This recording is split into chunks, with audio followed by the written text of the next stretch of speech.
Hi everyone, I'm Kelly Bynes and I want to invite you to attend the Integrative Education Annual Symposium happening in February 2023.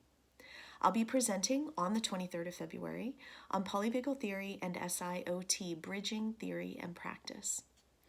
I am excited to bring this content to the symposium because I believe in my core that we can do better with what we know to serve people with sensory processing challenges.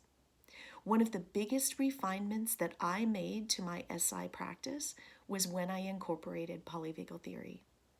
I am excited to dive deeper, not in just sharing what polyvagal theory is, but how we can apply it, why we want to apply it, and even how do we talk about this with clients and with families.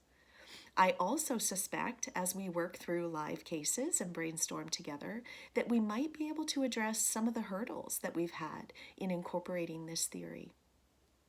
One of the other things that I'm excited to share and to explore with you is that we know this theory is not an OT theory, but we can use it and apply it in many ways.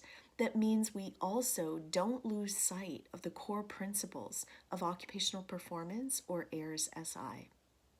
Let's join together on the 23rd of February to see what we can come up with for refinements to our practice using polyvagal theory. I look forward to seeing you then. Thanks. Bye.